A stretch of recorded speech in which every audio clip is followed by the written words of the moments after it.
más teórica esa pregunta.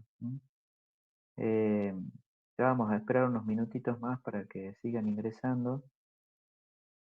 Y les voy a mostrar, ustedes ahí en el aula virtual ya tienen disponible el enunciado del trabajo práctico, ¿no? ¿Alguien puede ir leyendo el enunciado para que veamos de qué se trata todo esto?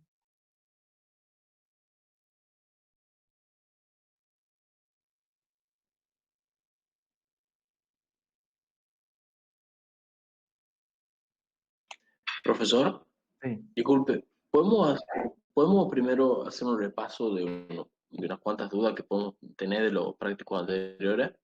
bueno, Em, bueno, yo me gustaría preguntarle una cosa sobre el trabajo práctico 2. ujú, En el punto que uno tiene que trabajar con el punto 5 creo que es que pide que vaya determinando cada uno de los estados sí, termodinámico. Bueno, cuando uno llega, uno para poder sacar el esto 4 uno tiene que sacar antes cuáles son los flujos GA y los flujos GB, que vendrían a ser los flujos del refrigerante que entran a la cámara alta y a la cámara baja. los Y caudales, para sí. eso tiene que hacer un balance de energía. Claro, sí, uno tiene que hacer un balance de energía y para eso necesitamos saber cuánto vale, por ejemplo, en el caso de, creo, de la cámara alta, creo que, creo que necesitamos saber I7 prima e I7 prima, ¿sí? Sí, Entonces, bueno, lo que yo no sabía, la duda me ha surgido porque, según yo, creo que si uno va con la temperatura EA, sub EA, que es de -3 grados, en mi caso, si uno va a las tablas del líquido ujú. refrigerante 517, que es el amoníaco, en teoría ahí uno podría ver cuál es el I7' y el I7'', ¿o no, Lo que pasa es que las tablas no tienen profe? que, sí, ¿me escuchas? Las tablas no la tienen que ver Sí, para sí, estos ahí lo... casos. Tienen que trabajar directamente con el diagrama TS que yo les di, Con, que ustedes tienen. Porque las claro, tablas claro, están en claro, otro, esa es mi duda. el origen de coordenadas, digamos así, en el diagrama, no es el mismo origen que se toma para dar valores a las tablas. Si ustedes ahí abajo dicen cuál es el origen, digamos, cuáles son los valores asignados a una determinada temperatura cero. O puede ser una entalpía cero o puede ser otro Claro, valor de la entalpía. referencia, lo que haya. Exacto, el origen. Entonces, lo que Claro, ustedes tienen que esa era mi hacer, duda, que me daba de distinta manera. no, ustedes tienen que Me daba de trabajar con el distinta manera con diagrama. la tabla y con la gráfica. Bueno, bueno, claro, ahí ya entiendo. Esa era mi duda. Bueno, muy bien. Perfecto. Profesor, Sí, y en ese caso, ¿trabajamos con el diagrama TS o el PI? O sea, podemos trabajar con cualquiera de los dos porque nosotros nos habían dado las dos gráficas. claro, la idea era justamente eso. A ver, denme un segundito, espera, un segundito.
Sí, disculpen, ahora sí. ¿Cómo era la pregunta? No sé en qué habíamos quedado. Si teníamos que usar sí o sí el diagrama TS o también podríamos usar el diagrama PI. La idea es que las tablas que yo les he dado para ustedes con valores saturados para distintos fluidos frigoríficos. Eso se usaba únicamente para hacer esas gráficas, para poder analizar de todos esos fluidos cuál era el correcto, el más adecuado. Y ahí se termina el uso de las tablas. Una vez que definimos el fluido, nos vamos directamente a trabajar gráficamente en el diagrama ya del fluido seleccionado. ¿Sí? En el parcial, si les toca un problema en donde tienen que sacar distintas variables termodinámicas de algún estado de un determinado fluido, ustedes van a tener el diagrama, no van a tener tablas. Sea el TS o sea el PI, ustedes van a tener que usar el diagrama y de ahí obtener los datos que necesiten. ¿Se entiende? Sí. Bueno, yo tengo una duda de ese punto también del estado 6.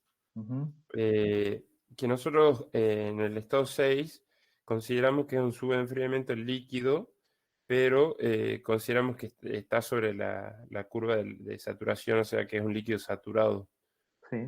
¿Cómo hacemos para sacar la presión en ese punto? Y los valores de presión son, todas las isobaras en esa zona son muy próximas unas a otras. Entonces Ustedes está bien saben que lo que, consideremos con la presión del condensador.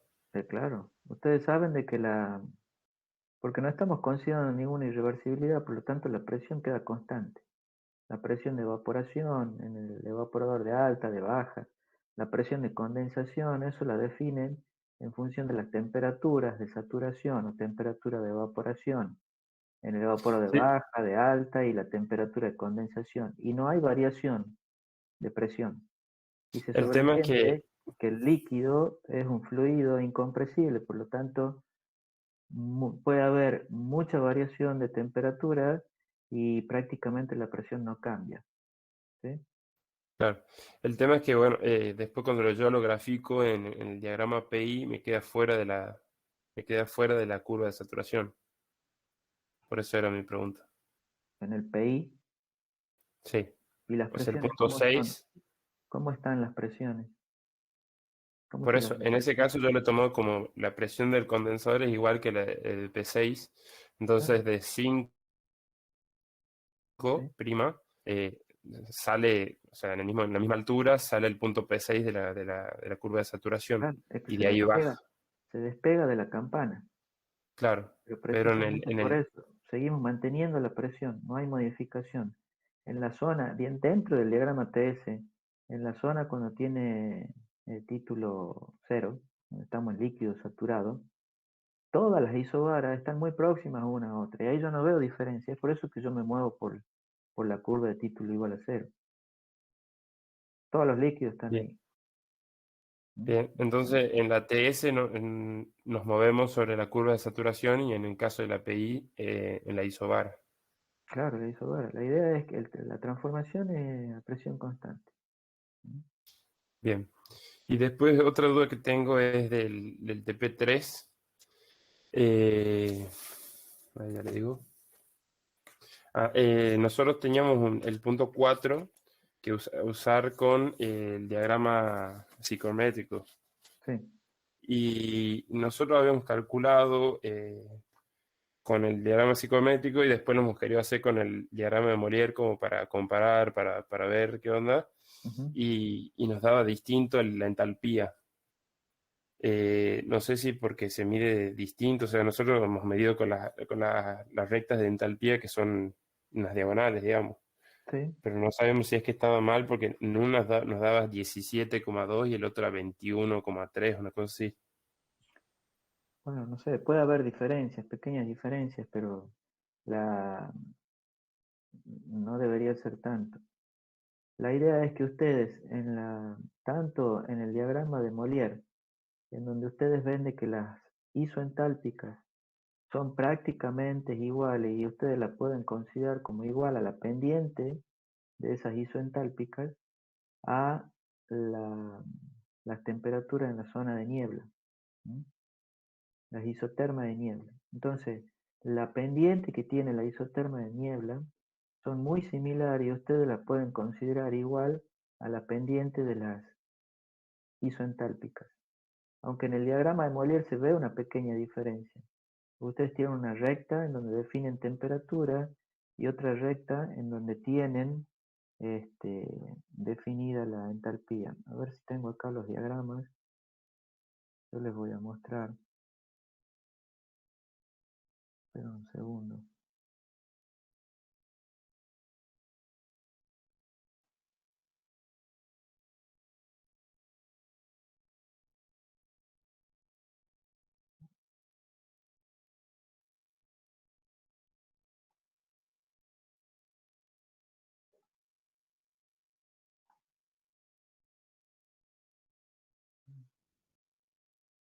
Ya busco una carta ciclométrica. Ahí está. Ahora les voy a compartir.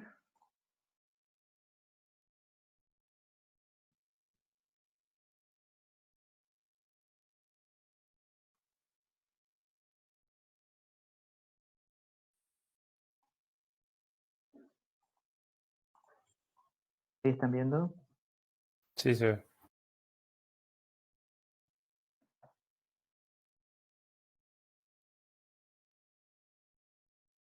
Bueno, ahí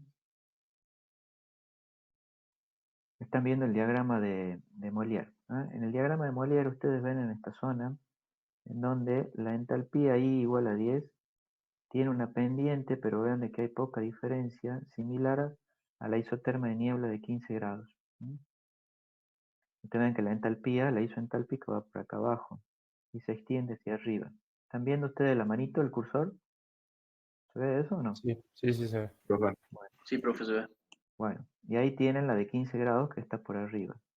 Ustedes lo que van a hacer, y eso se logra, lo vieron en teoría, lo deberían haber visto, de que yo puedo considerar de que las pendientes de las isoentálpicas son iguales a las pendientes de la isoterma en la zona de niebla. ¿eh? Y si las considero, en realidad no son iguales, pero si las considero iguales no genero grandes errores. Y de ahí está la importancia entre lo que se define como temperatura de saturación adiabática y la temperatura de bulbo húmedo. Ante esa igualdad de pendientes que yo voy a considerar, es como que considero finalmente, me lleva a la en conclusión, a considerar de que la temperatura de bulbo húmedo, que es una variable ciclométrica del aire húmedo que yo puedo medir, se hace muy próxima también, similar en valor numérico, a la temperatura de saturación adiabática. Y si yo la considero igual, aunque no es igual, pero muy próxima, si la considero igual, el error que cometo no es grande, es menor al 5%. Por lo tanto, ahí está la importancia, o se puede observar la importancia de la temperatura de bulbo húmedo. Algo que yo puedo medir, una variable ciclométrica que puedo medir del aire y que me sirve mucho, me da mucha información, porque es como que se hace igual a la temperatura de saturación adiabática. Y ustedes en teoría vieron de que lo importante, en realidad, para una mezcla de gases, no es la temperatura de bulbo húmedo, sino la temperatura de saturación adiabática. Esa temperatura a mí me da una idea del límite teórico máximo a la cual puedo llegar a enfriar dos fluidos que pongo en, en, en contacto, como puede ser agua, como puede ser aire húmedo, ya sea de que el agua actúe sobre el aire húmedo o bien el aire húmedo actúe sobre el agua. Pero la temperatura de bulbo húmedo solamente para la mezcla de aire seco y vapor de agua, que es una mezcla la cual conocemos como aire húmedo, solamente para esa condición, para esa mezcla, yo puedo demostrar de que la temperatura de saturación adiabática es muy próxima a lo que yo puedo medir como temperatura de bulbo húmedo. Y si considero igual no hay grandes errores. Y de ahí la importancia de la temperatura de bulbo húmedo en la técnica de la ciclometría, en el manejo del aire húmedo. ¿sí? Entonces, si yo quiero conocer cuál es la entalpía de un determinado estado, yo lo único que hago es ver cuál es la recta isoentálpica que pasa por ahí. En la zona de niebla, yo sé de que las pendientes no son iguales, pero las voy a considerar igual. No voy a tener inconvenientes. En la carta psicométrica, esta es la zona no saturada, ¿no? Y esta es la curva de saturación. Yo aquí no tengo zona de niebla, ¿no? No está definida. Entonces, en esta zona, todas estas rectas que tengo acá son isoentálpicas, pero esas rectas también me sirven a mí para definir la temperatura de bulbo húmedo de un determinado estado. Entonces, yo lo único que hago es, con estas rectas, ¿sí? Es por eso que cuando tomo esta recta, ¿sí? Ustedes ven aquí tengo 0 grados, 5 grados, 10, 15, 20. En realidad, el eje horizontal de esta gráfica, hemos dicho que eran las temperaturas de bulbo seco. ¿Por qué me están indicando temperatura en esta curva de saturación? Porque cuando yo intercepto estas rectas, que en realidad son las isoentálpicas, y que por todo lo que acabamos de hablar van a coincidir con las temperaturas o con las curvas, las isotermas de niebla, ¿sí? Entonces, en esta zona, las pendientes son iguales, de las isotermas de niebla y de las isoentálpicas. Por lo tanto, estas temperaturas son temperaturas de bulbo húmedo, ¿sí? Entonces, yo para poder definir, dado un estado, un determinado estado de un aire, del aire, y estoy en este diagrama y quiero definir cuál es la entalpía, me tengo que venir con una recta hasta esta escala gradual. Y estas son kilocalorías por kilopón, un sistema técnico.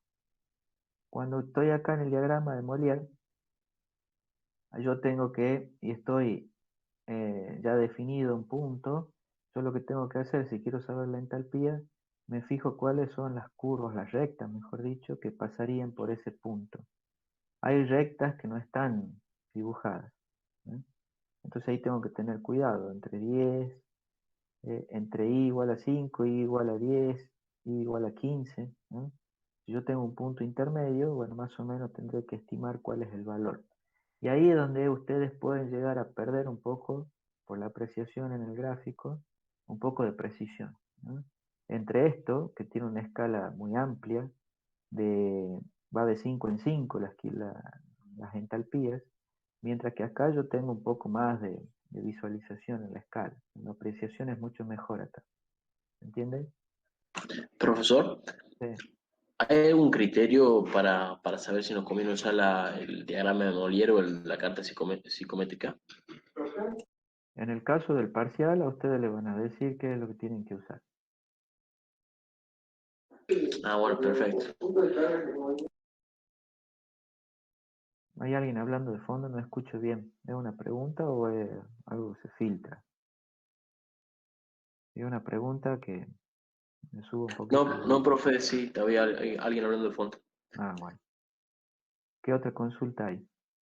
La otra consulta era del punto 6, profesor, en el que nos da un punto y dice que hay que deshumidificar y enfriarlo, y el segundo punto solamente nos da la temperatura. Sí. ¿Cómo hacemos para ubicar ese segundo punto? Ahí hay dos opciones, porque en realidad una sola, ¿no? Pero sucede dos cosas. Ustedes cuando, supongamos que tienen un determinado estado, ¿no? Supongamos que sea un estado del aire definido, yo no me acuerdo el valor, pero supongamos que sean 30 grados y un porcentaje, una humedad relativa, grado de saturación del 40%, ¿no? Ustedes definen un estado y dice que a partir de ahí se enfría, no sé, hasta los 5 grados, ¿no? Entonces, lo que ustedes pueden hacer, a ver si...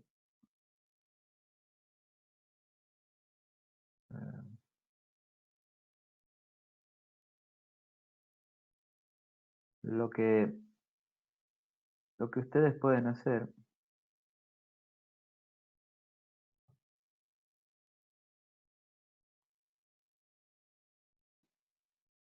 un segundito. ¿Están viendo ahí ustedes o no? ¿Se cortó? Sí, se ve. No. Entonces lo que ustedes pueden hacer es, definen el estado, supongamos que es 30 y 40% de humedad, ¿no? Supongamos de que el estado está dando ahí. Y a ustedes les dicen que tienen que enfriar, no sé, hasta los 5 grados. ¿Sí? Esta es la isotermia. ¿Cuál es la transformación que van a seguir? Porque le dice que tienen que enfriar y a la vez deshumidificar. Cuando yo enfrío, me tengo que mover en forma vertical, por lo tanto, me voy a mover por aquí. Y llego al punto en donde el aire se satura. ¿Qué es lo que pasa a partir de ese punto? Puede pasar dos cosas. El aire que está en contacto con la pared del recipiente que lo contiene, al estar en contacto con esa pared, entra directamente a generarse automáticamente la condensación. Se forman las gotitas de agua. La humedad se condensa, se hace líquida, por lo tanto, ese aire que está en contacto con con la pared del recipiente que lo contiene, se va a seguir enfriando, pero se va a mover por esta zona. Y yo sigo enfriando y va a llegar al punto de la temperatura que yo busco. Puedo seguir enfriando si quiero, pero he dicho que iba a llegar hasta los 5 grados. Otra cosa que puede pasar es que el aire que no está en contacto con las paredes del recipiente, es decir, el aire que ya está saturado, pero que no entra en contacto con ninguna superficie, la humedad, al condensarse, queda suspendida en el ambiente, por lo tanto, estoy dentro de la zona de niebla.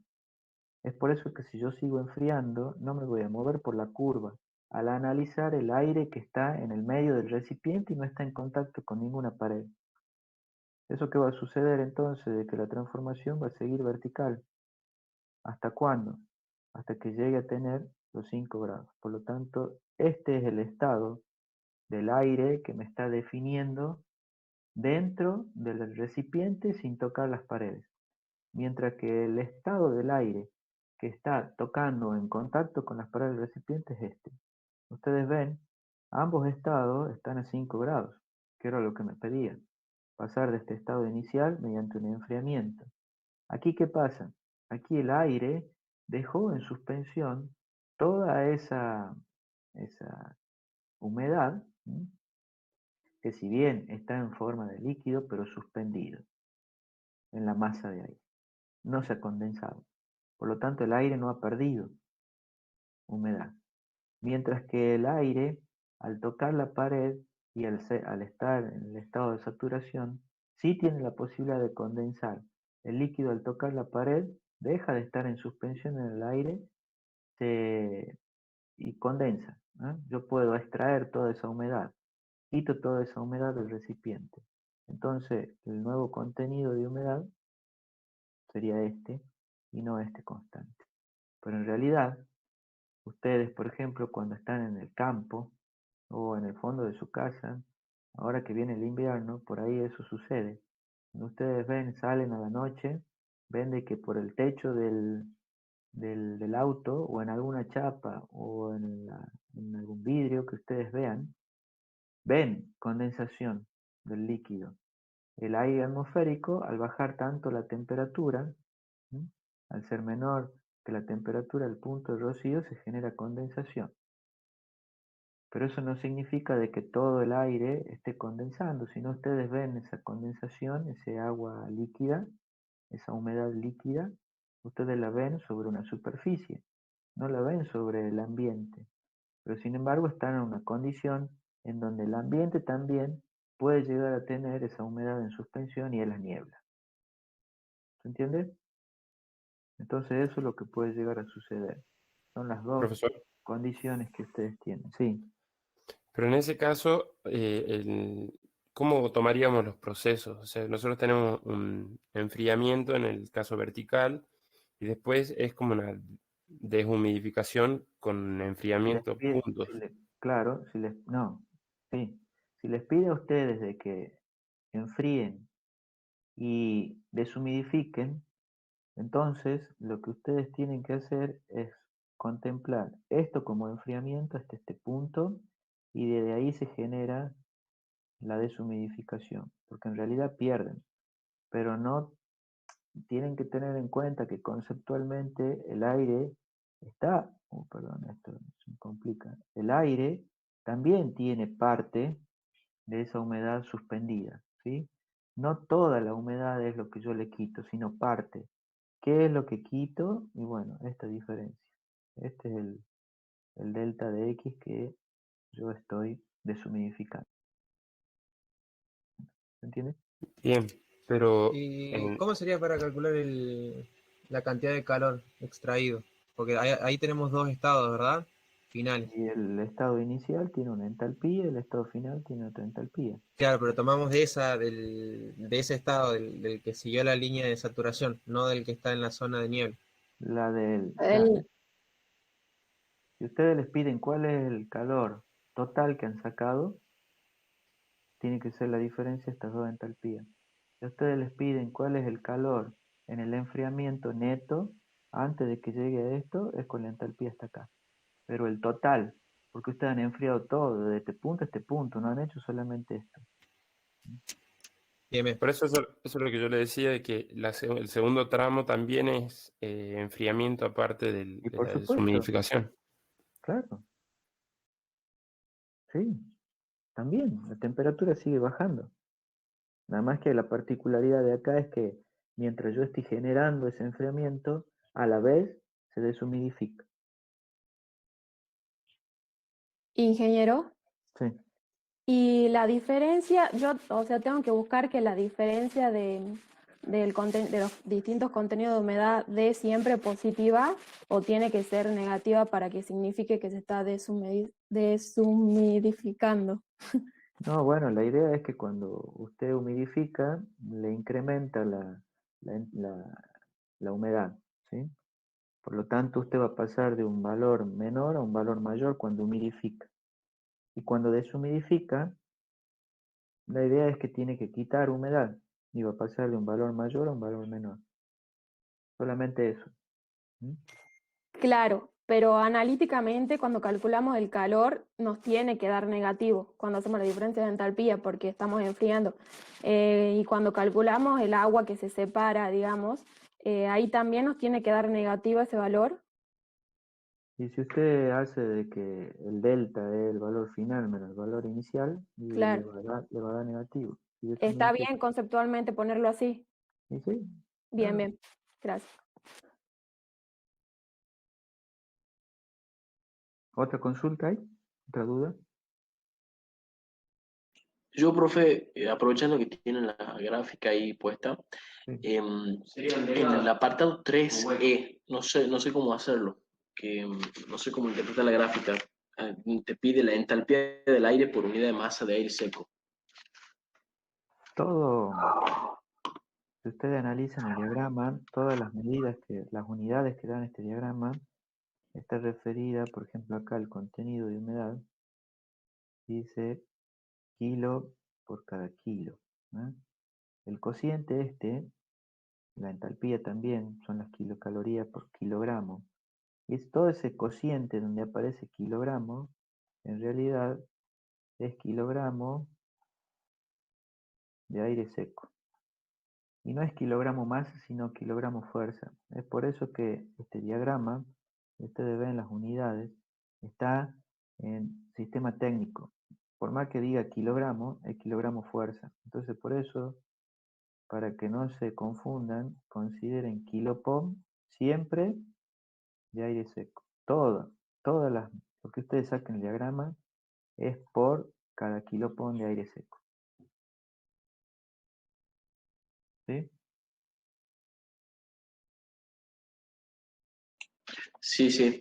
Y también creo que en el problema 4 también que hay que usar el diagrama psicométrico. Ahí en el apartado B piden volumen específico por unidad de masa de aire seco. Y, y no sabía cómo ubicar exactamente el volumen que yo estoy buscando. En la Podía carta aproximarlo, pero no sé cómo. psicométrica, No sé. Claro. en la carta psicométrica ustedes tienen las líneas en donde el volumen permanece constante. Ahí lo tienen. ¿Sí? Ahí se ve. Ahora lo voy a marcar. Estas curvas, esta recta mejor dicho, ¿sí? Son las isocóricas. Volumen constante. Metros cúbicos por kilogramo. Y esto es de aire seco. kilogramos de aire seco. ¿Mm? Ustedes tienen que considerar por cada kilogramo de aire seco. Aquí el título, el contenido de humedad, kilogramo de agua por cada kilogramo de aire seco. Todo está en función del kilogramo de aire seco. La entalpía, kilocaloría por cada kilogramo de aire seco. Siempre es kilogramo de aire seco. Ustedes van a necesitar el caudal de aire que están analizando para saber cuál es la energía total, para saber cuál es el volumen total, para saber cuál es la cantidad de agua en la humidificación o deshumidificación por hora. Porque el caudal de aire, si ustedes lo ponen caudal de aire L, ustedes van a tener el kilopom o el kilogramo fuerza de aire seco por hora, minuto, segundo, lo que sea. Esas son las unidades de caudal de aire. Entonces, cuando ustedes multipliquen el delta de I, por ejemplo, le va a dar kilocaloría por kilopom de aire seco. Los kilopom se simplifican, entonces la energía total que ustedes tienen que entregar pasa a ser kilocalorías por hora. ¿Sí? La energía por el tiempo. Potencia. Si ustedes multiplican el delta de X por el L, por el caudal de aire que tienen que tratar, los kilogramos de aire seco se simplifican y le va a quedar kilogramos de agua por hora. Lo que ustedes les tienen que entregar para humidificar o lo que tienen que sacar, lo que se va a condensar cuando están deshumidificando. ¿Se entiende?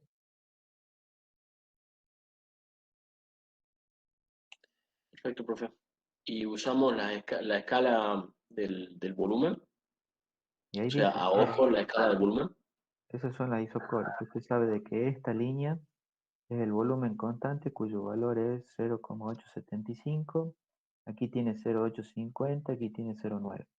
Usted tiene un valor intermedio y tendrá Sí, que calcular cuál será la línea, la isocórica que pasa por ahí. Más o menos en la perfecto. mitad, y bueno, más o menos estima la mitad. Usted lo que puede hacer es una regla y decir, bueno, yo mido esto en centímetros, ¿cuánto me representa esta diferencia? 0,25 representa, no sé, 3 centímetros, 2 centímetros, 2 centímetros y medio. Esta distancia, sea un ¿Cuánto representa? centímetro y medio, ¿cuánto me representa? ¿Mm? Y ahí usted Perfecto. podrá estimar el volumen específico que pasa por ahí. ¿Eh? Muchísimas gracias. Bueno, ¿qué otra duda hay?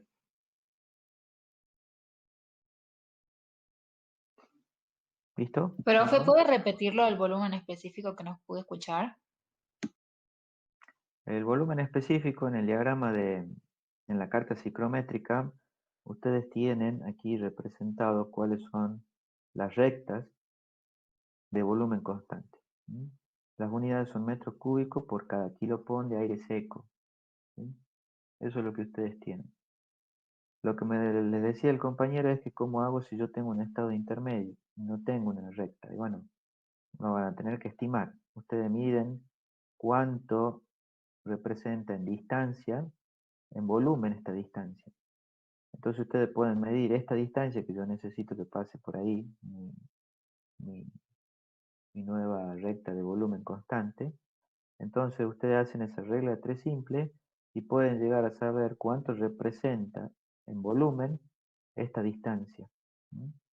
Le suman este valor y eso es lo que el volumen que va a representar la recta que pasa por ahí. Solamente eso, un método gráfico como para poder definir cuál es la recta intermedia. ¿No? Es como hacer una regla de la palanca con los segmentos y ahí guiarnos para ver cuál es el valor del volumen. No, eso es la regla de la palanca de otra cosa. Sí, la idea es que ustedes no tienen representadas todas las rectas. Ustedes tienen la de 0,875 y 0,9. Ustedes quieren ver qué valor son las que le puede ser definido en estado, qué valor de volumen tiene, tienen que hacer esto. Si supongamos 2 centímetros y medio representa 0,25, un centímetro y medio que mide esto, ¿cuánto me representa? Entonces eso le sumo a este valor y tiene que ser un valor comprendido entre 0,875 y 0,9, porque si no han hecho mal, ¿no? Pero esto es una regla de 3 simple, digamos. como para saber cuál es la recta del volumen que pasaría por el estado definido. ¿Entiendes?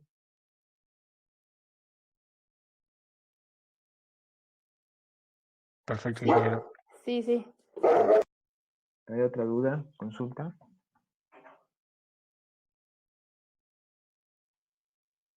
¿No? Bueno, entonces podemos pasar a ver lo que teníamos para hoy. ¿Mm? Ahora les voy a compartir.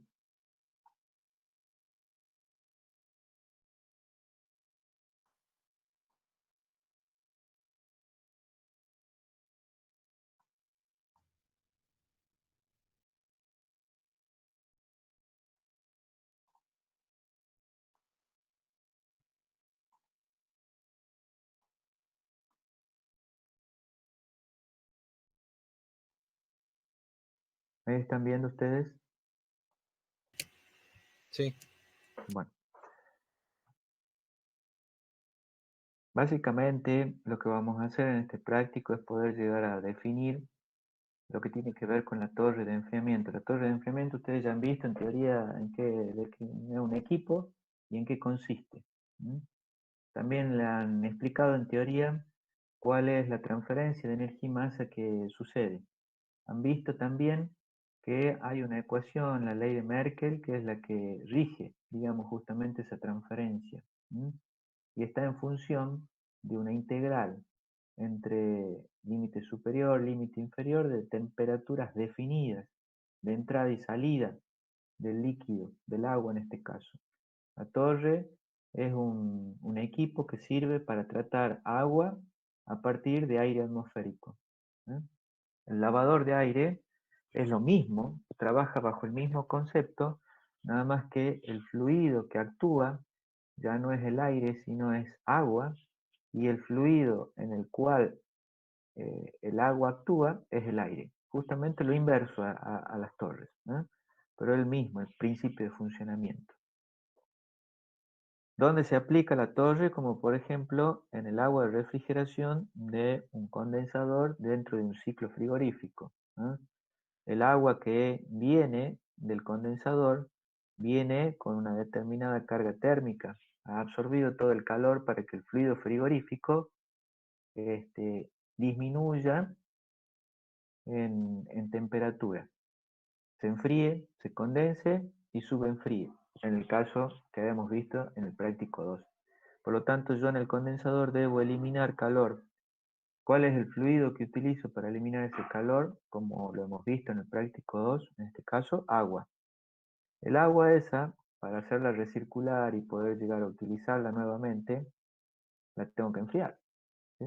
Para poder reenviarla de nuevo al proceso y pueda absorber de nuevo ese Q sub C. Entonces, ¿cómo la enfrío? Mediante un equipo. Puede haber muchas formas de enfriar agua, ¿no? Lo que vemos ahora en particular es mediante el uso del torre de enfriamiento. El agua esa proviene entonces del condensador, ingresa a la torre, en este caso, en particular en este diseño de torre, por la parte de abajo. Ustedes ven aquí una flecha con una letra A. En realidad eso estamos indicando la vista A. Ustedes ven que la brida de salida y la brida de entrada coinciden, ¿no? Están a la misma altura, es por eso que aquí yo no veo diferencia. Pero en realidad la brida de entrada se conecta a esta cañería que hace de que el agua ingrese por esta parte inferior y vaya a los rociadores de la torre. Ahí es donde se pulveriza el agua y el agua cae en forma de gotas a través de lo que se llama el relleno de la torre. La idea del relleno es justamente aumentar el tiempo de contacto entre el aire atmosférico que está ingresando lateralmente y asciende debido al delta P generado por un ventilador. Y en contracorriente a ese aire está cayendo las gotas de agua. Y el relleno está justamente para incrementar el tiempo de residencia, ese tiempo de contacto entre el aire y el agua, que están a contracorriente. El aire ingresa a las condiciones ambientes y en la medida en que va subiendo, va incrementando su energía, va incrementando su humedad. Y eso hace de que el agua, en la medida en que va cayendo, al entregar la energía, ¿m? Y en cierto punto a perder un poco de agua, porque bueno, de algún lugar sale ese incremento de humedad del aire, se enfría. En la medida en que el agua va cayendo, se enfría. ¿Por qué? Porque hay una transferencia de energía, el agua cede energía al aire, el aire se calienta y el agua en la medida en que va cayendo se enfría. Y hay una transferencia de masa también, porque hay una cierta evaporación del agua. Yo pierdo un pequeño porcentaje del caudal total que está circulando eh, entre la torre y el condensador en este caso. Tengo que reponer ese cierto caudal, que es justamente el aire, el agua, la humedad, que se incrementa o que va a incrementar la humedad del aire a la salida. Por lo tanto, las condiciones que tiene el aire a la salida de la torre es de una condición de temperatura mayor a la que entró, un contenido de humedad mayor que el que tenía a la entrada. Básicamente, en forma descriptiva, es eso. Aquí es como que está un poquito más representado todo. Yo tengo un cierto caudal de aire que está ingresando lateralmente a la torre, con sus condiciones de entrada, condición 1 del aire, y el aire a la salida sale por la parte superior debido a esa diferencia de presión generada por el ventilador, sale a otras condiciones. Es de esperar de que el contenido de humedad X2 sea mayor a X1 y la temperatura del bulbo seco a la salida sea mayor que la temperatura del bulbo seco a la entrada. El caudal sigue siendo el mismo de aire, el que ingresa igual a lo que sale. También tengo un separador de gotas. Bueno, eso es justamente para que el aire no arrastre gotas más de lo que debería. Si se lleva un poco de humedad, si yo pierdo un cierto caudal, un cierto porcentaje del caudal total que está circulando, es por eso que yo necesito entregar un W0, un caudal de reposición, para que el caudal que circule de agua sea siempre el W, porque eso es lo que necesita el condensador, W. Y ustedes, hemos visto en la clase pasada o en la anterior, que tenemos cómo calcular ese caudal de agua, ¿sí? Yo tengo que poder llegar a enfriar, condensar un determinado caudal de fluido frigorífico. Para eso necesito, en función del calor que tengo que eliminar, un cierto caudal de agua. Yo tengo que mantener constante ese caudal de agua al condensador. Por lo tanto, si hay una evaporación en la torre, tengo que reponerlo. Si bien es mínimo, porque el porcentaje está entre un 2, un 3, un 5% de ese caudal del que está circulando, pero tengo que reponerlo. Entonces, hay un cierto caudal que ingresa a la torre, va a los rociadores, se pone en contacto con el aire a contracorriente y así es como se enfría. La cañería de salida está conectada a la entrada de una bomba y eso impulsa de nuevo el caudal W, ya con el agua fría, a TW1, que eso es lo que necesito, el caudal y el agua a una temperatura de entrada, para enviar de nuevo al condensador. Esa es la idea. Por lo tanto, las condiciones de entrada del agua a la torre es el caudal W a una temperatura de entrada TW2, una temperatura mayor que la temperatura con la que el agua sale de la torre. Y eso es lo que busco, enfriar el agua. El aire, si bien entra a una temperatura menor y a un contenido de humedad menor, al enfriar, al pasar por la torre, todo eso se incrementa, la humedad y la temperatura. Ustedes han visto todo esto en teoría, esto tiene que ser a modo de repaso para ustedes, muchas variables, características de la torre que están definidas. El caudal de agua de circulación, el W mayor, son los kilopón de agua por hora que está circulando. Es el caudal W. Eso es lo que yo tengo que mantener. El L, el caudal de aire de la torre, del que está circulando por la torre. Son justamente los kilopón de aire seco por hora. TW2 y TW1 son las temperaturas de entrada y salida que tiene el agua. De salida cuando digo tener en cuenta la torre, ¿no? La temperatura de entrada es la temperatura mayor, el agua viene caliente. y sale a una temperatura más baja, TW1. Bueno, esto ya conocen ustedes, temperatura de bulbo húmedo, a la condición de entrada del aire, por eso ponen 1. El A, que es la relación de superficie mojada de intercambio del interior, y el volumen interior. Esa es la relación. El B es el volumen interior de la torre.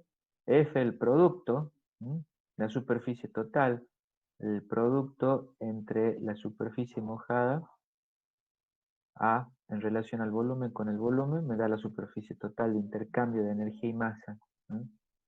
W la concentración de agua, son los kilopom por hora de agua por cada metro cuadrado de sección transversal de la torre. S la sección transversal de la torre, y el W, el caudal que está circulando de agua, en kilopon de agua por hora, es justamente el producto de la concentración de agua por la superficie. Estas son distintas variables que yo puedo llegar a utilizar o definir en el diseño de una torre. H es justamente la altura, o bien eso lo puedo expresar como el B sobre la superficie, la altura total de la torre. No es la total, sino es la altura en donde está la superficie mojada, es entre la superficie de intercambio, de contacto entre los dos fluidos. Eso no quiere decir que sea desde las patas del soporte de la torre hasta el extremo del motor eléctrico del ventilador. No, ese H no es. El H es donde está justamente actuando, la altura esa de relleno. Eso es lo que se considera como la superficie de intercambio neta. Ahí es donde realmente pasa lo que tiene que pasar dentro de la torre. Y sigma por A, este es un valor de la característica de la torre. Esto es algo que lo sabe el fabricante, que lo conoce el fabricante. Ustedes no pueden conocer esto bajo ninguna condición. ¿Por qué? Porque no fabrican torres, no ensayan torres. Este es un valor que sale de la práctica. Y para cada torre, en función a unas determinadas condiciones de proceso, eso es constante. Ese valor no cambia. La ley de Merkel, ustedes han visto, es esta ecuación. Y ahí está la integral, la famosa integral. Esto es lo que ustedes tienen que calcular, porque en el punto 1, en el apartado 1 de este práctico, le piden que calculen la característica de la torre, el valor sigma por A. Entonces yo de esta ecuación despejo el sigma por A, todo el valor de H y el valor de W, tiene que pasar al otro miembro, y me queda multiplicando esta integral. El gran problema de esto es que yo a esta integral no la puedo resolver. ¿Por qué? Porque no conozco esta ecuación. La diferencia ISG menos I no la conozco. ¿Sí? Justamente ahí es donde radica el grave problema de esta integral. TW1 y TW2, como ya hemos dicho, la conozco. Conozco esos valores, la temperatura de entrada y la temperatura de salida que tiene el agua con respecto a la torre. ¿Cómo varía esa diferencia de entalpías con respecto a la temperatura? No conozco, no tengo una ecuación y es imposible de obtenerla. Por lo tanto, esta integral yo no la puedo calcular analíticamente. Tengo que buscar una alternativa para calcular la integral. Y ustedes saben, porque ya han hecho análisis matemático, porque han hecho, no sé, cálculo numérico, ustedes saben de que hay distintas formas para poder calcular una integral. ¿Sí? Lo puedo hacer gráficamente o lo puedo hacer analíticamente, subdividiendo ese intervalo TW1, TW2 en pequeños intervalos, de tal forma de que yo pueda considerar de que la superficie de ese intervalo sea el producto, digamos, la base por la altura de ese rectángulo. Tomo un intervalo mucho más pequeño, por eso tengo la posibilidad, estoy aproximando el cálculo del área total a áreas de rectángulos en las cuales yo puedo llegar a tener la altura, el valor de la función y la base, las diferencias del rango que yo he tomado, el intervalo, eso lo defino yo. Por lo tanto, yo puedo hacer la sumatoria de un número que yo defino de pequeños rectángulos y la suma de todo eso me va a dar el área bajo la curva. Lógicamente es una aproximación, pero estoy aproximando numéricamente el valor de esta integral.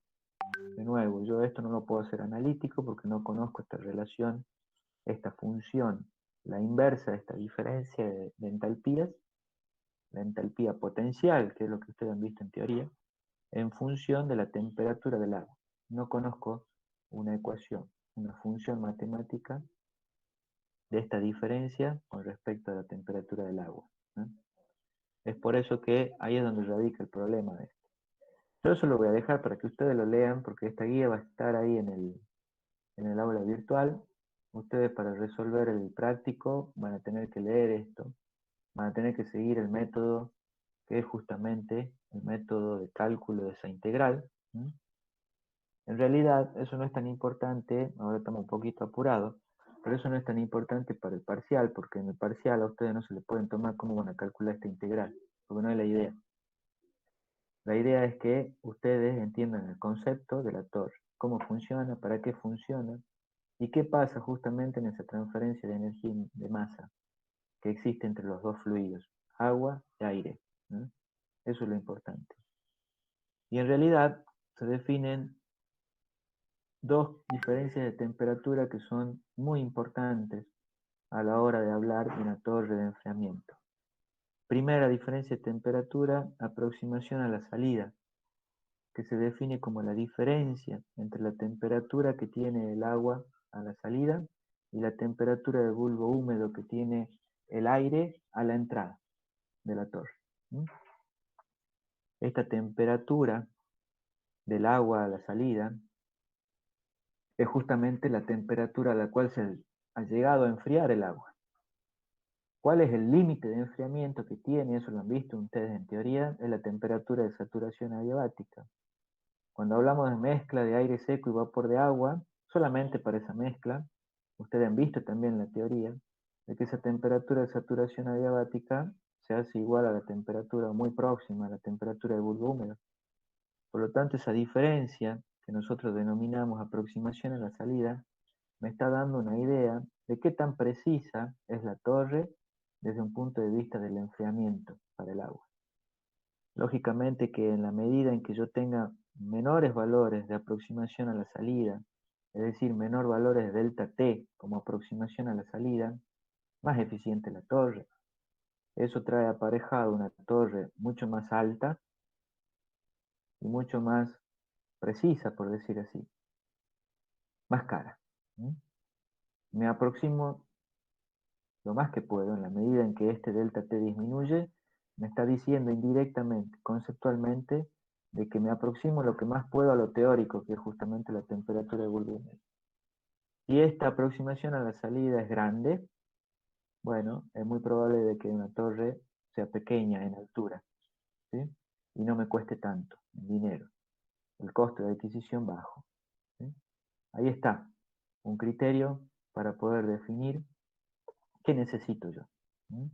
Realmente lo que me va a dar el proceso es justamente este valor. El proceso es quien me dice, bueno, yo necesito agua. Cuando yo estudio el condensador, digo, bueno, yo necesito agua a tal temperatura. Cuando hemos visto el práctico 2, yo les decía de que esa temperatura del agua de refrigeración es dato para ustedes porque el proceso es quien le dice. Ahora estamos del lado del proceso nosotros. Nosotros estamos calculando y le decimos, bueno, este dato yo lo conozco. Esta es la temperatura del agua que tiene. Ustedes tendrán que evaluar si la torre les sirve o no para refrigerar. ¿Se entiende? Profesor, Sí. ¿esa diferencia es menor a 0? No, nunca. No puede ser nunca menor a 0 porque si no tendría una torre infinita de la altura. De nuevo, la temperatura teórica máxima a la cual puede enfriar es la de bulbo húmedo. Si yo tuviera una torre infinita de altura, este delta T es 0. Nunca va a tener negativo. ¿Me explico? Ok, gracias. La otra diferencia de temperaturas importante es el grado de enfriamiento. Y justamente el grado de enfriamiento es la diferencia de temperaturas entre la temperatura del agua que ingresa a la torre, la temperatura caliente, menos la temperatura a la cual el agua sale de la torre, que es la temperatura fría a la que llega el agua. Esa diferencia de temperatura entre entrada y salida que tiene el agua de la torre, es lo que llamamos grado de enfriamiento. Y me da a mí una idea de qué tanto enfrío el agua dentro de la torre. Esas son dos temperaturas importantes. Definido todo esto ya, que esto no es más que un resumen de lo que han visto en teoría, yo voy a definir un método justamente para calcular esa integral. Y eso es lo que yo hago, ¿no? Es una sumatoria de la inversa de los valores medios de esta diferencia, ¿sí? Esto se lo voy a dejar para que ustedes lo analicen, lo vean, porque ustedes tienen que resolver el práctico. Algún día cuando quieran ya regularizar y están pensando en rendir la materia, ustedes tienen que tener la carpeta completa porque la tienen que presentar 1 o 2 semanas antes de la fecha de examen final. Entonces ustedes es necesario que tengan esto y puedan resolver el práctico. De nuevo, como estamos apurados, yo a esto no lo voy a explicar, lo voy a dejar para que ustedes lo lean. ¿Por qué? Porque para el parcial esto no se le va a tomar, ¿sí?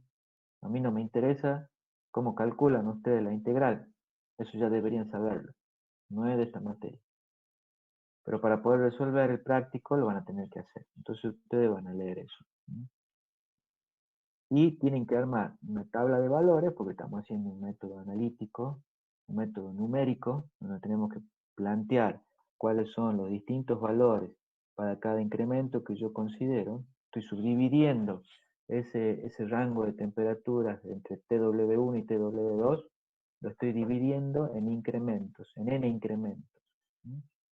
Subdivido el rango total en un determinado número de rangos, ¿no? Y hago la sumatoria de todo eso. Estoy básicamente utilizando un método numérico para resolver la integral. No es más que eso. Entonces, ustedes finalmente van a poder llegar a calcular esto y a su vez van a poder llegar a calcular la característica de la torre, que la calculo de esta forma. Todo esto ustedes ya lo tienen, ¿sí? Lo conocen. Lo que no conocen es justamente esto y han utilizado ese método para poder calcular. Esto es lo que representa la integral. Y aquí es donde se termina el práctico. Yo quiero que alguien lea, por favor, el enunciado, porque hay dos puntos siguientes y que son un poco más teóricos. El primer punto, el primer apartado del práctico, les dice de que calculen o verifiquen en realidad cuál es el valor que debería tener ya dada la torre, el valor característico es el sigma por A. Entonces ustedes para calcular el sigma por A tienen que calcular la integral, que en realidad no pueden calcular la integral en forma exacta. Ustedes aplican un método numérico y la calculan así. Ustedes al calcular este valor, la característica, pueden pedirle al fabricante, le pueden decir al fabricante, escúcheme, páseme el valor característico de la torre que usted me está vendiendo, que tiene la altura que me dice que tiene la torre. Entonces cuando ustedes, este es el ensayo de recepción, cuando ustedes reciben la torre, ustedes hacen el cálculo y verifican de que sea el valor que el fabricante les pasó. Una forma de verificar que la torre es la adecuada, ¿sí? Y ahí es donde se termina el apartado 1, pero después hay otros dos apartados. Quiero que alguien lo lea, por favor. A ver, ¿pueden leer el apartado 2 que dice? Va. Valor de la temperatura de enfriamiento límite teórica a la cual tiende el agua de refrigeración a la salida de la torre, considerando que el aire ambiente ingresa a la torre con una temperatura de bulbo seco de 30 grados centígrados y una humedad relativa de 50%, justificar la respuesta mediante la ayuda del diagrama IX para aire húmedo. Bien, ya más o menos les comenté a ustedes cuál es la temperatura de enfriamiento máxima a la cual va a tender el agua en una torre debido a la acción del aire. Y esa temperatura es la temperatura de saturación adiabática. Yo ya les comenté que la temperatura de saturación adiabática únicamente para el caso de aire húmedo es justamente la temperatura de bulbo húmedo. Entonces si me dice que les diga cuál es la temperatura teórica de enfriamiento, es definir la temperatura de bulbo húmedo del aire. Ustedes saben definir en un diagrama de Molière la temperatura de bulbo húmedo. ¿Cuáles son los datos que me están dando ahí como para poder definir el estado 1? La temperatura de bulbo seco y ¿cuál era el otro? Y la humedad relativa del 50%. Bueno, humedad relativa, grado de saturación. Yo con esos dos valores, temperatura de bulbo seco y humedad relativa, defino un estado en el diagrama de Molière. Para ese estado tengo que leer cuál es la temperatura de bulbo húmedo. Y esa temperatura, supongamos que sean 25, 23, no sé, 22 grados, es la temperatura máxima de enfriamiento a la cual va a tender el agua. Si yo necesito agua a 20 grados y la temperatura de bulbo húmedo es 22, ¿yo puedo utilizar la torre para enfriar? ¿Qué les parece a ustedes? No. Y no, yo necesito agua a 21, no a 22, 23 o 24. Entonces tengo que buscar otro método, otro intercambiador de calor para poder enfriar el agua. ¿Se entiende? De nuevo, ahí la gran importancia de la temperatura de bulbo húmedo en una torre me está definiendo la temperatura máxima de enfriamiento. Nunca voy a llegar a ese valor, porque si yo llego a ese valor, esto me está indicando la aproximación a la salida, que si la temperatura que tiene el agua se hace igual a la de bulbo húmedo, que es la teórica máxima, este delta T, la aproximación a la salida es cero, y ya hemos dicho, eso significa una altura infinita de torre. Por eso hablamos de que la temperatura de bulbo húmedo es temperatura de enfriamiento máxima, teórica. Pero a mí me Profesor, da una idea del límite. ¿Por qué? Porque si yo necesito agua a 21 grados y sé de que la temperatura de bulbo húmedo es 25, no llego. No llego.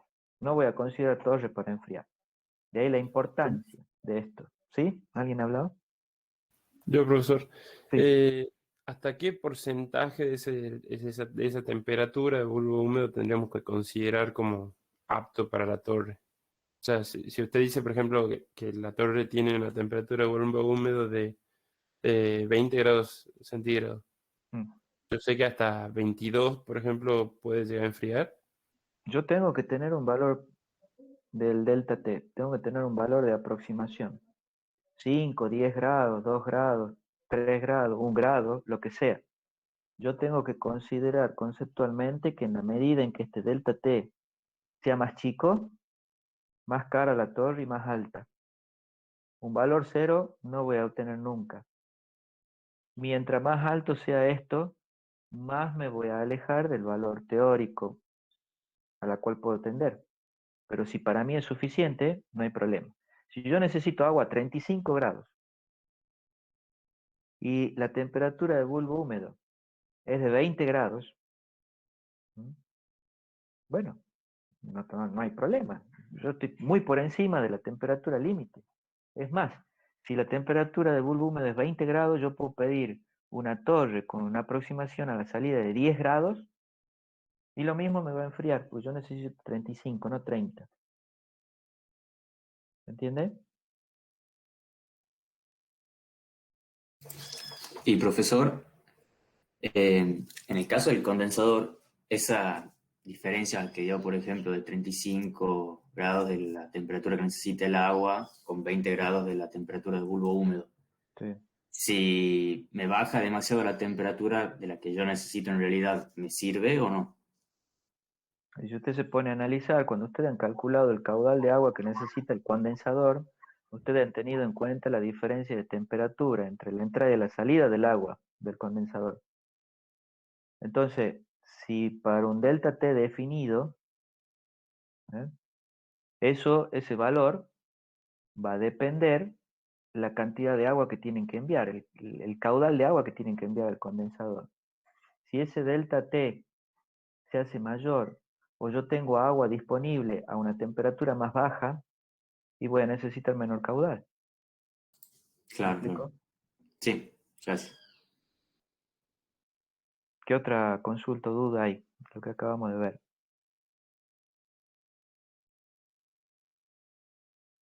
¿Se entiende entonces el apartado 2 cómo tienen que contestar? ¿Sí? Sí. El apartado 3, ¿alguien puede leerlo?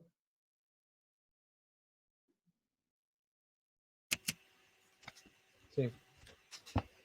Si la torre de refrigeración a ser reemplazada se quiere instalar en otra planta donde las condiciones de aire ambiente son diferentes, esto quiere decir temperatura de bulbo seco de 36 grados centígrados y una humedad relativa de 65%, determinar cuál sería la temperatura de enfriamiento límite teórica a la cual tendería el agua de refrigeración a la salida de la torre, Bien, considerándose sí.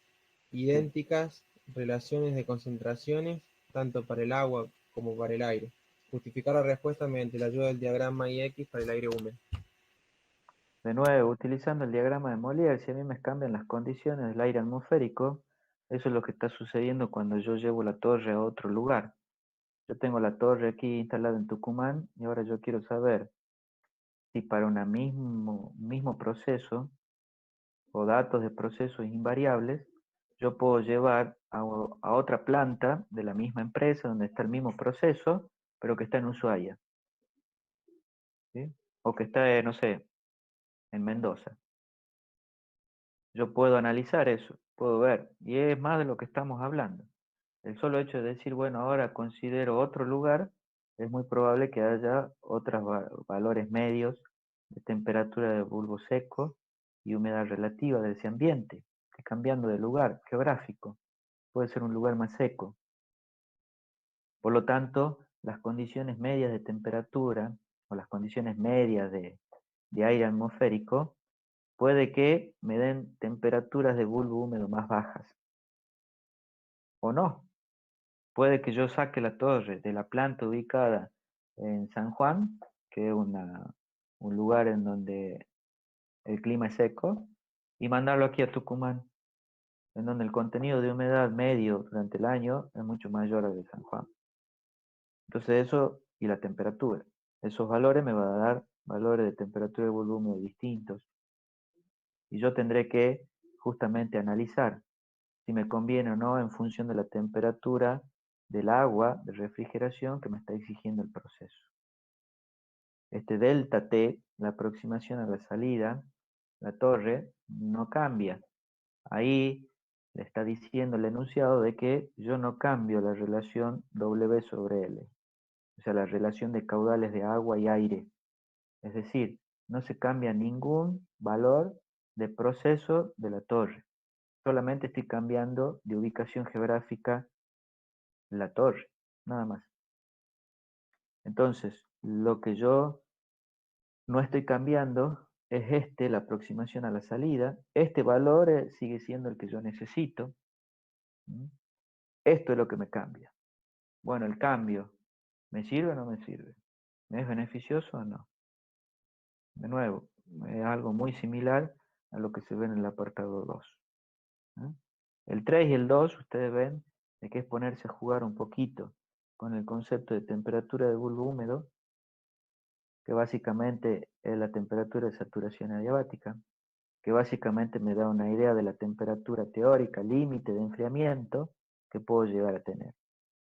Y por definición, la aproximación a la salida. Y jugar con eso.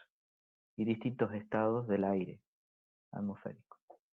¿Se entiende? Eso es lo que yo les decía, de que este es práctico. Para ustedes tiene que ser un poco más conceptual. Se tienen que dar mucho soporte en lo que han visto en teoría, lo que el ingeniero le ha dado en la teoría y lo que yo le estoy explicando ahora. No tanto en el apartado 1 que es el cálculo de esta integral. No tanto. Nadie le va a pedir en un parcial o en un examen final que verifiquen el sigma por A de una torre. No. No, porque eso se deduce de que ustedes tienen que calcular la integral esta y a nadie le interesa tomarles, por lo menos en esta materia, cómo calculan esta integral. A nadie. Pero conceptualmente sí. Porque al fin y al cabo eso es lo que van a utilizar ustedes en la vida profesional. Muy difícil que calculen esto, salvo que tengan algún caso en particular, en alguna oportunidad, en alguna planta, o bien ustedes trabajan en una empresa en donde calculan, diseñan y fabrican torres, pero si no, no va a ser tan necesario esto. Y con más razón si tenemos que rendir un parcial el viernes. Preguntas, dudas de lo que acabamos de ver.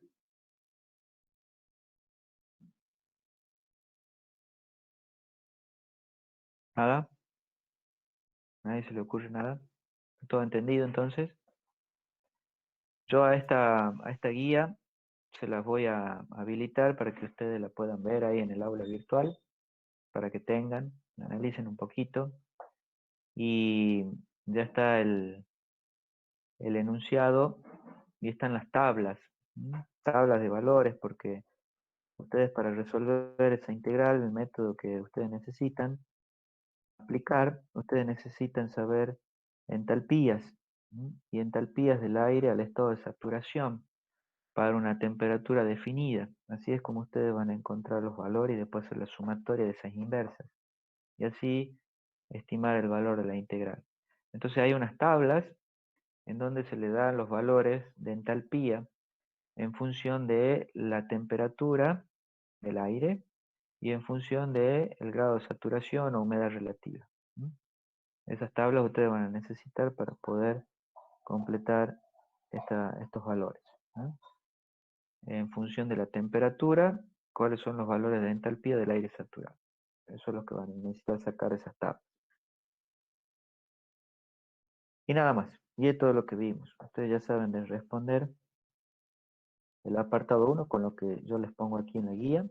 Y el apartado 2 y 3, que es más bien teórico, es analizar conceptualmente el funcionamiento de la torre, la aproximación a la salida, temperatura de volumen, temperatura de saturación adiabática. Nada más. Eso es lo que se les puede tomar en un parcial, no el apartado 1. Bueno, eso es para la clase de hoy. No había más nada para ver, y era lo que quedó pendiente como último práctico para esta primera mitad de la materia, instalaciones frigoríficas. No sé si hay alguna duda, consulta de lo que hemos visto. Si no, tomo asistencia y bueno, nos vemos ya directamente el viernes. El ingeniero les pasó cuáles van a ser las aulas. Yo supongo que se van a dividir en 3 alfabéticamente, supongo, o no sé cómo irá a ser la división. Y bueno, ese día tendremos que decir quién va a qué aula. Quizás se les defina antes, no sé. Eso ya en todo caso se le va a dar a conocer por medio del grupo, ¿no? Lleven lo que el ingeniero les dijo: calculadora, lápiz, lapicera, regla, todos los materiales eso que necesitan. Ahí se les va a dar el enunciado. Es probable que se les den los diagramas que necesiten, y si no, en todo caso se les dirá qué diagrama tienen que llevar. Y hojas en blanco, yo creo que el ingeniero chico le va a dar hojas en blanco. Así que eso es lo que ustedes tienen que saber para el viernes. Profesor, ¿alguna hoja de fórmula se podrá usar o no? No, eso no tienen que llevar nada, ninguna ayuda a memoria, digamos. Aparte son ecuaciones simples las que estamos usando, y son ecuaciones, las más complejas son ecuaciones que ustedes la vieron en termodinámica, en tercer año, ¿no? Así que tampoco es que hay ecuaciones nuevas aquí que ustedes tienen que aprender de memoria. Profesor, Sí. ¿hay alguna posibilidad de que haya una última clase de consulta capaz que el día jueves? Eh, podría ser El cerca horario de del... clase, digo. No, bueno, el jueves no tenemos clase. Perdón, bueno, Teníamos los algún otro horario viernes. entonces. Sí. Sí, sí. Me mandan un mensaje el jueves y bueno, ahí podemos ver si podemos coordinar algo a la tarde, no sé. Yo pasa que doy clase de otra materia el jueves a la tarde. Mándenme un mensaje y en función a eso tratamos de coordinar un horario. Bien, Perfecto. gracias. Muchas gracias, ingeniero. Esperen que tengo que tomar asistencia, no se vayan. No se vayan porque ya tomo asistencia.